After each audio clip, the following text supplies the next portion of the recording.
নমস্কার বন্ধুরা, welcome back to my channel Bangali special রান্না। আমি অনন্যা আজকে তোমাদের জন্য নিয়ে হাজির হয়েছি লোভনীয় স্বাদের কাতলা কোরমার রেসিপি। এখানে দেখো আমি কাতলা মাছ নিয়ে নিয়েছি। কাতলা মাছগুলোকে কিন্তু পরিষ্কার করে বেছে আমি ধুয়ে নিয়েছিলাম।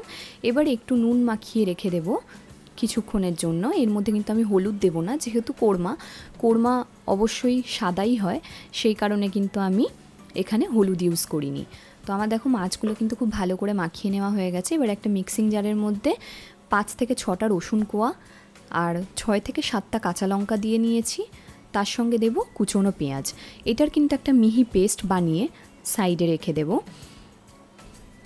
পেস্টটা দেখো আমার বানানো হয়ে গেছে, সেটা আমি একটা বাটির মধ্যে ঢেলে নিচ্ছি। পুরো ভিডিওটা কিন্তু স্কিপ না করে দেখতে থাকো, অন্যান্য রেসিপির ভিডিওর মতো এই রেসিপির ভিডিওটাও তোমাদের ভালো লাগবে। এবার নেক্সট যে পেস্টটা বানাবো সেটার জন্য নিয়েছি কাজু বাদাম, আর তার সাথে দেব বেশ খানিকটা পোস্ত আর অল্প পরিমাণে টক দই। ব্যাস, এটার একটা কিন্তু মিহি পেস্ট বানিয়ে নেব। এখানে কিন্তু আমি টমেটো ইউজ করিনি, যেহেতু টক দই দেওয়া আছে তাহলে কিন্তু টকের ব্যালেন্সটা হবে না, বেশি টক হয়ে যাবে। এরপরে দেখো আমার পেস্টটা বানানো হয়ে গেছে, আমি একটা বাটির মধ্যে ঢেলে নিলাম। এরপরে আমি কড়াই গরম করে নিয়ে ওর মধ্যে পরিমাণ মতো সর্ষের তেল দিয়ে দিয়েছি। আমি কিন্তু রেসিপিটা সর্ষের তেলেই করেছি। তেলটা গরম হয়ে গেছে, এরপরে মাছগুলো কিন্তু হালকা করে ভেজে নেওয়ার জন্য দিয়ে দিয়েছি। খুব বেশি কিন্তু ভাজা চলবে না, যেহেতু টাটকা মাছ, বেশি ভাজলে টেস্টটা নষ্ট হয়ে যাবে, ওই জন্য কিন্তু হালকা করে ভেজে নিতে হবে। কাতলা মাছের তো আমরা অনেকে অনেক ধরনের রেসিপি খেয়েছি, তবে আমি কোরমাটা একটু বাড়িতে ট্রাই করেছিলাম, খেতে দুর্দান্ত হয়।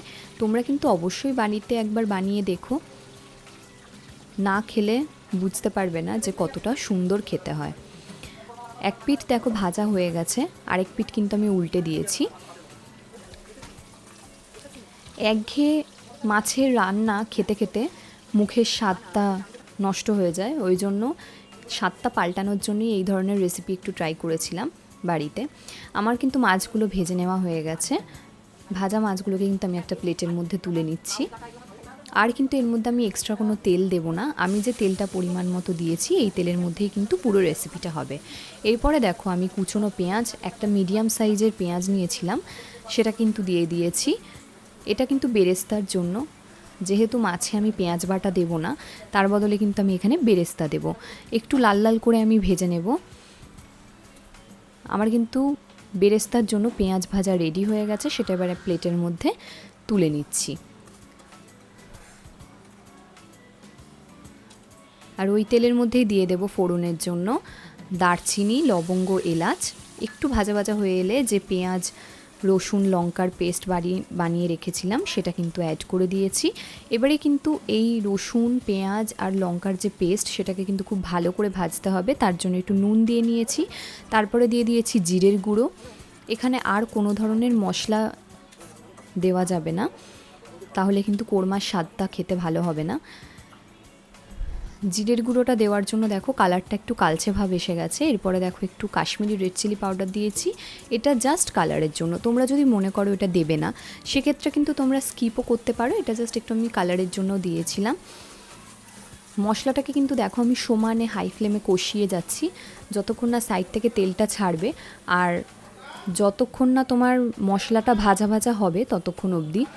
এরপরে দেখো দিয়ে দিয়েছি কাজু বাদাম, টক দই, যে পেস্টটা আমি বানিয়ে রেখেছিলাম সেই পেস্টটা দিয়ে এটাকেও কিন্তু খুব ভালো করে কষাতে হবে যতক্ষণ না তেলটা একটুখানি ওপরে ছেড়ে আসছে।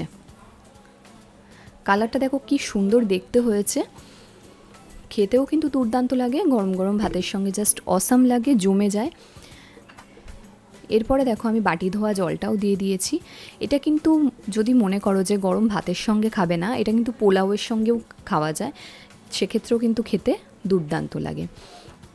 এরপরে দেখো আমি মশলাটাকে একটু কষিয়ে কিছুক্ষণ রেখে দিয়েছিলাম। এরপরে অ্যাড করে দিয়েছি পেঁয়াজের যে বেরেস্তাটা আমি বানিয়ে রেখেছিলাম সেই বেরেস্তাটা দিয়ে এটাকে আবার ভালো করে কষাতে হবে। মশলা যত কষানো হবে খেতে কিন্তু তত বেশি টেস্ট হবে। এবার 5 মিনিটের জন্য আমি চাপা দিয়ে রেখে দিয়েছিলাম। 5 মিনিট পরে দেখো তেলটা কিন্তু পুরোটাই ওপরে চলে এসছে, মানে মশলাটা আমার পুরোপুরি কষানো কমপ্লিট হয়ে গেছে। এবারে একটু নিচে যে লেগে লেগে যায় সেটা একটু খুন্তির সাহায্যে আমি ভালো করে নাড়িয়ে নিচ্ছি।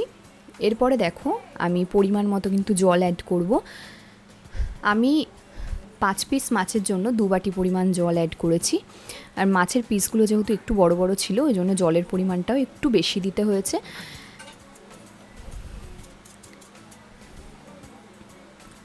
জলটা দেওয়ার পরে দেখো মনেই হচ্ছে না যে এটা মাছের কিছু রেসিপি রান্না হচ্ছে। তো এটা আবার 2 মিনিটের জন্য আমি ফুটতে দেবো। 2 মিনিট পরে দিয়ে দেবো পরিমাণ মতো চিনি। যেহেতু এখানে টক দই দেওয়া আছে, স্বাদটা ব্যালেন্স করার জন্য কিন্তু আমি দিয়েছি অল্প পরিমাণে। এরপরে দেখো দিয়ে দিচ্ছি গরম মশলার গুঁড়ো, দিয়ে আবারও খুব ভালো করে কিন্তু মিক্সড করে নেব। গ্রেভিটা একটু গাঢ় গাঢ় হবে, তারপরে কিন্তু মাছগুলো অ্যাড করে দেব। মাছগুলো আমি অ্যাড করে দিয়েছি, দিয়ে কিন্তু আমি সাইড করে ভালো করে ঝোলের মধ্যে ডুবিয়ে দিচ্ছি যাতে মাছের মধ্যে মশলাটা ভালো করে ঢুকে যায়। আবার একটু মাঝে টেস্টও করে দেখছিলাম যে সব ঠিকঠাক আছে কিনা। এই পর্যায়ে আমি অ্যাড করে দিচ্ছি ঘি। ঘিটা চাইলে তোমরা স্কিপ করতে পারো, কোনো অসুবিধা নেই, কিন্তু আমার মনে হয় একটু দিলে ভালো লাগে খেতে।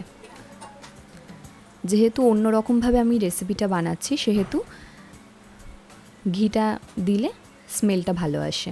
আমার কিন্তু রেসিপি অলমোস্ট কমপ্লিট হয়ে এসছে। এটাকে একটু গ্রেভিটা শুকিয়ে এলেই কিন্তু রেডি হয়ে যাবে।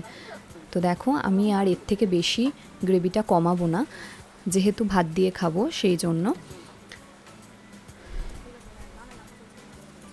আমার কিন্তু কাতলা মাছের কোরমা রেসিপি কমপ্লিট হয়ে গেছে। আশা করব বন্ধুরা তোমাদের এই রেসিপিটা দেখে ভালো লাগবে, আর বাড়িতে তোমরা অবশ্যই ট্রাই করে দেখবে। ভালো লাগলে please please please like share comment করতে ভুলো না। Tata, thank you.